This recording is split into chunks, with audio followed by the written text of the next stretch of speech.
날마다 하나님 말씀 가까이 하는 성도님들에게 하나님의 은혜가 함께하길 원합니다.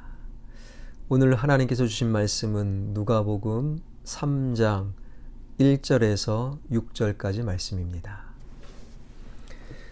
디베르 황제가 통치한 지 15해 곧 본디오 빌라도가 유대의 총독으로 헤롯이 갈릴리의 분봉왕으로 그 동생 빌립이 이두메와 드라고니 지방의 분봉왕으로 루사니아가 아빌레네의 분봉왕으로 안나스와 가야바가 대제사장으로 있을 때에 하나님의 말씀이 빈들에서 사가랴의 아들 요한에게 임한지라. 요한이 요단강 부근 각처에 와서 죄 사함을 받게 하는 회개의 세례를 전파하니 선지자 이사야의 책에 쓴 바 광야에서 외치는 자의 소리가 있어 이르되 너희는 주의 길을 준비하라. 그의 오실 길을 곧게 하라. 모든 골짜기가 메워지고 모든 산과 작은 산이 낮아지고 굽은 것이 곧아지고 험한 길이 평탄하여질 것이요 모든 육체가 하나님의 구원하심을 보리라 함과 같으니라. 아멘. 구약 말라기 선지자 이후 하나님께서는 400년 동안 침묵하셨다 이미 말씀드렸죠. 그러니까 구약과 신약의 역사적인 시간의 차이는 약 400년의 차이가 있다 생각하면 됩니다. 그 400년의 기간 동안에 어떤 일들이 벌어졌을까요?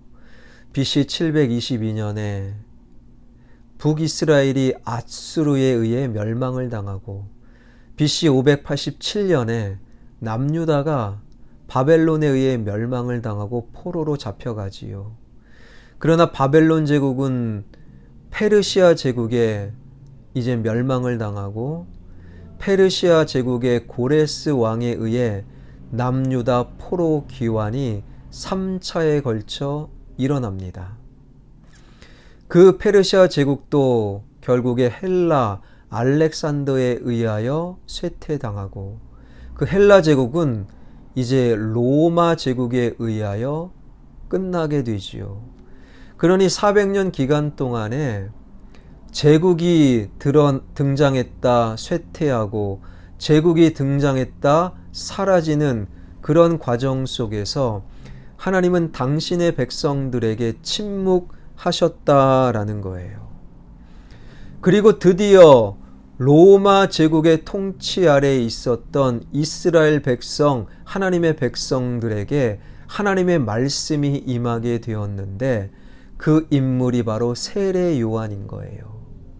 오늘 본문 2절입니다. 안나스와 가야바가 대제사장으로 있을 때에 하나님의 말씀이 빈들에서 사가랴의 아들 요한에게 임한지라. 400년의 침묵을 깨시고 제국의 흥망성쇠 그 뒤 제국이 바뀌는 과정 속에서 하나님은 말씀하셨고 그 말씀이 세례 요한을 통해 임하였다라는 겁니다. 이스라엘 백성들의 영적인 타락, 그래서 하나님은 400년간 침묵하셨죠.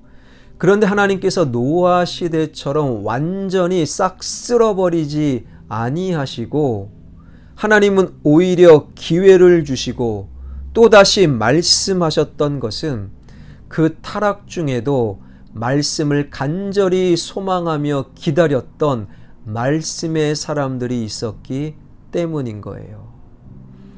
사실 이 새벽의 현장에서 혹은 이렇게 영상으로 주일 예배도 아니고 주일 말씀도 아니고 새벽 말씀을 찾아 듣는 분들은 많지 않습니다. 그러나 말씀을 찾아 말씀 앞에 머무는 자, 말씀을 간절히 소망하는 자가 있기에 여전히 이 땅은 희망을 노래할 수 있고 말씀을 간절히 기다리는 자가 있기에 여전히 이 땅을 하나님께서 기억하시는 거예요. 여러분의 가정에 말씀의 사람들이 되십시오. 여러분의 일터에 말씀의 사람들이 되십시오. 우리 교회 가운데 많은 분은 아니지만 여러분들을 통해 여전히 하나님의 희망이 말씀의 사람들, 말씀을 듣는 자들, 말씀을 가까이 하는 자들에게 있다라는 거예요. 그래서 새벽 말씀을 듣는 당신이 우리 교회의 희망입니다. 그 말씀이 400년 만에 세례 요한을 통해 임하게 됐는데 어디에서 임했는가? 오늘 본문 2절은 빈들이다 라고 말씀하고 있어요. 빈들, 그것도 마태복음 3장 1절에 보니 유대 광야다 라고 정확히 말하고 있는 거예요. 400년 만에 침묵을 깨신 하나님의 말씀, 세상을 살리는 하나님의 말씀이 임했는데 빈들에서 유대 광야에 그 말씀이 임했다? 조금 아쉬운 거예요. 좀 그럴싸한 곳에 하나님의 위대한 말씀이 임하면 얼마나 좋은가. 그런데요, 빈들 유대 광야는 딱 말씀이 임하기 최적의 장소라는 거예요. 왜 그렇습니까? 사람들이 많이 없어요. 사람들의 말이 없습니다. 이 세상에 소음이 없는 곳이 빈들이요 유대 광야라는 거예요. 그러니 말씀만 있고 말씀만 집중할 수 있는 장소, 그 유대 광야 그리고 빈들이야말로 말씀이 임하기에 딱 좋은 장소라는 거예요. 여러분, 그런 장소를 꼭 찾으세요. 여러분의 영혼을 말씀만 집중할 수 있는 좋은 영혼의 장소를 만드시기 바랍니다. 게다가 그 말씀이 세례 요한에게 임했는데 세례 요한의 모습을 살피면 특별히 세례 요한이 말씀을 전할 때 그가 무엇을 먹었느냐를 살피면 세례 요한이 어떻게 말씀을 전했는가 그 태도를 우리는 엿보게 됩니다. 누가복음에서는 세례 요한의 음식이 기록되어 있지 않습니다만 마태복음 3장 4절에 보게 되면 세례 요한이 메뚜기와 석청을 먹었다라고 되어 있어요. 당시 유대인들은 메뚜기를 주식으로 삼진 않았지만 메뚜기를 먹긴 했습니다. 그런데 어떻게 먹었느냐? 그냥 날 것으로 보통 먹었답니다. 그리고 때로는 구워서 먹을 정도, 요즘처럼 셰프가 있는 것도 아니고 요리 기법이 발달된 것도 아니고 그런 갖은 양념이나 요리를 해서 먹었던 메뚜기 요리가 아니었어요. 날 것을 먹거나 아니면 기껏해야 구워서 먹는 정도. 석청은 무엇을 말하느냐? 세례 요한 당시 오늘날처럼 양봉 기술이 발달되지 않았죠. 석청은 마치 꿀이다, 오늘날 꿀을 말하는 것이 아닙니다.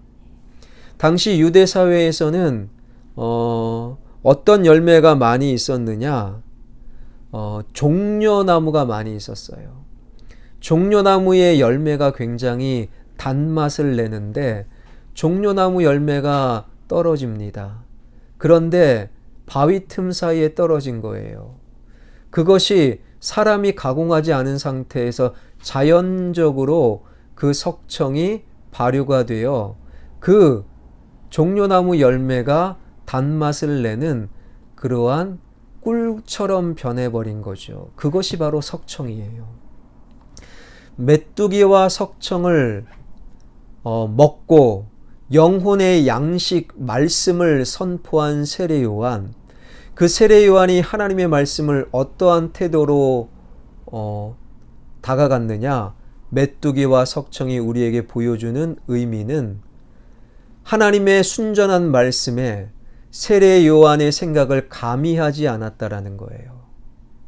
날 것을 그대로 먹으며 떨어진 종려나무의 열매를 마치 꿀이다 먹는 것처럼 어떤 인간의 생각도 포함되지 않고 어떤 인간의 욕망도 가미하지 않은 순수 자연식 순수한 하나님 말씀을 그대로 세례 요한은 전했다라는 것이지요.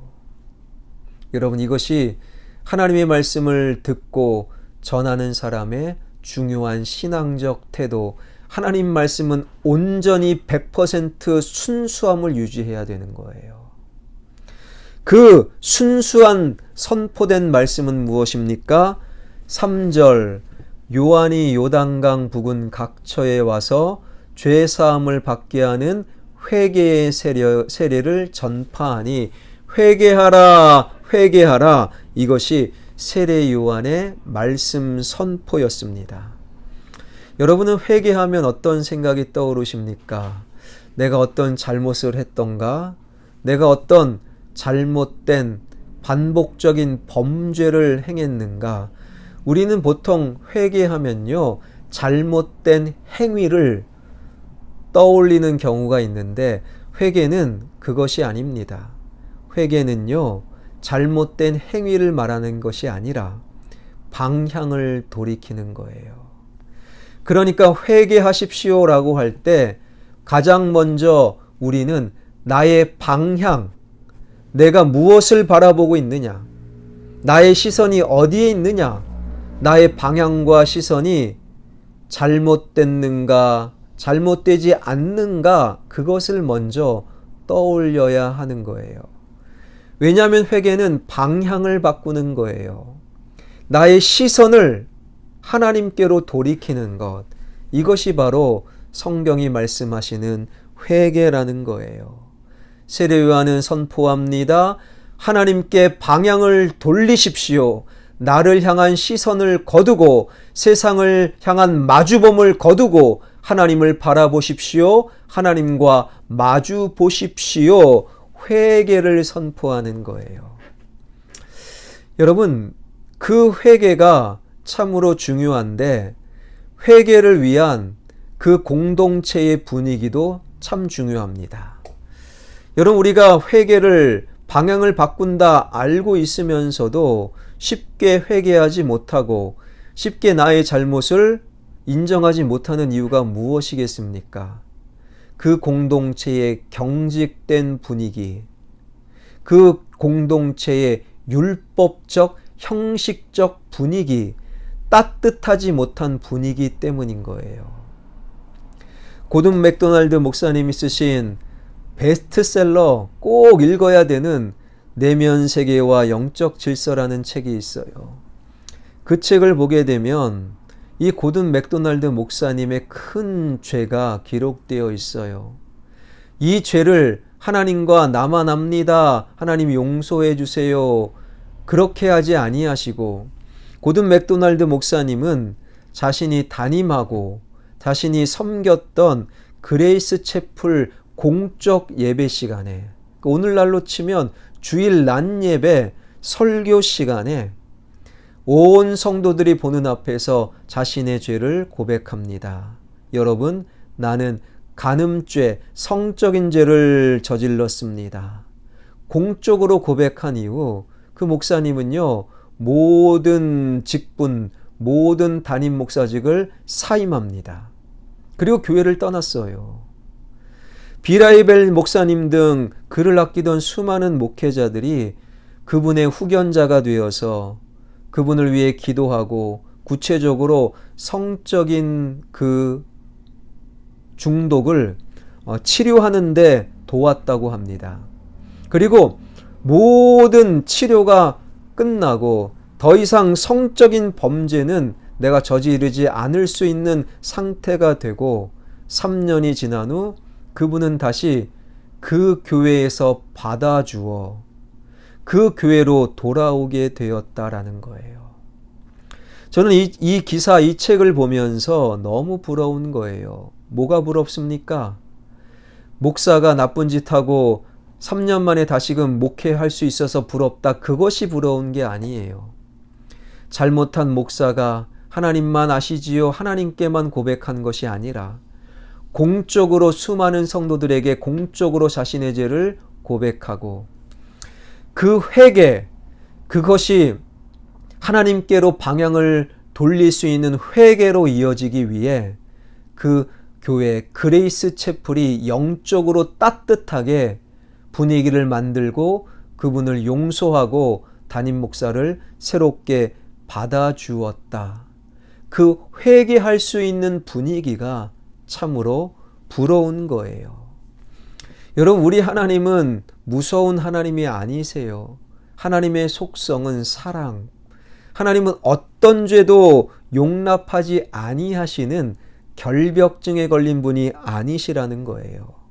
어떠한 죄도 돌이켜 방향을 돌이켜 용서를 구하면 다 용납하시고 용서하시는 하나님. 그 하나님을 예배하고 그 하나님께 기도하고 그 하나님을 믿는 교회와 성도들은 그 어떤 다른 성도의 죄도 용납하고 용서할 수 있는 그런 분위기를, 그런 따뜻한 분위기를 교회에서 그리고 나의 가정에서 만들어 갈 수 있어야 하는 거예요. 사랑하는 성도 여러분, 세상은 진짜를 기다리고 있어요. 진짜는 무엇입니까? 하나님의 말씀밖에 없습니다. 그 하나님의 말씀이 순수하게 100% 인간의 어떤 욕망과 탐욕과 생각과 바램도 섞이지 않는 메뚜기와 석청 그대로의 말씀이 전해지고 그대로의 말씀이 우리의 삶의 힘이 되고 그리고 그 말씀 앞에 방향을 돌이키는 그러한 영적인 따뜻한 분위기를 만들어 나가는 저와 여러분 화평의 가족들이 되길 주님의 이름으로 축원합니다. 기도하겠습니다. 살아계신 하나님, 말씀으로 찾아오시는 하나님, 오늘 하늘날 말씀으로 시작하게 하신 하나님 감사드립니다. 이스라엘 백성들, 구약의 백성들이 노아의 방주 시대처럼 완전히 쓸어버리지 아니하신 이유는 그래도 타락 중에 말씀을 간절히 사모했던 말씀의 사람들이 있었기 때문입니다. 하나님, 우리가 말씀을 간절히 사모하는 자 되게 하여 주시고 그 말씀이 임한 곳은 말씀에만 집중할 수 있는 세상의 소음이 끊겨진 유대 광야 빈들이었음을 기억하길 원합니다. 그 말씀에 집중하여 그 말씀을 메뚜기와 석천이 가르치는 순수한 말씀 앞에 설 수 있는 순수한 말씀만이 전해지고 순수한 말씀 앞에 설 수 있는 그리하여 방향을 돌이키는 말씀의 역사, 회개의 역사가 가정마다 교회마다 일어나는 역사가 일어나게 하여 주옵소서. 나의 자녀가 무엇을 바라보고 있습니까? 나의 자녀가 무엇을 목적으로 하고 있습니까? 나의 자녀의 방향이 맞습니까? 하나님께로 돌이키는 나의 아들, 딸, 사위, 며느리, 손주들 되게 하여 주옵소서. 나의 자녀들을 다음 세대를 책임져 주시옵소서. 무릎 꿇어 기도하는 자녀 되게 하여 주시고 말씀을 가까이 하는 자녀 되게 하여 주옵소서. 코로나19 속에 하나님을 더욱더 알아가게 하여 주시고 특별히 코로나19로 인하여 영적으로 무너지는 젊은이들, 청년들, 그리고 다음 세대들, 우리 자녀들 주님께서 불쌍히 여겨 주옵소서. 가루택 정비사업, 성전 건축 주님께서 순적히 인도하여 주옵소서. 이 모든 말씀 예수 그리스도의 이름으로 기도하옵나이다. 아멘.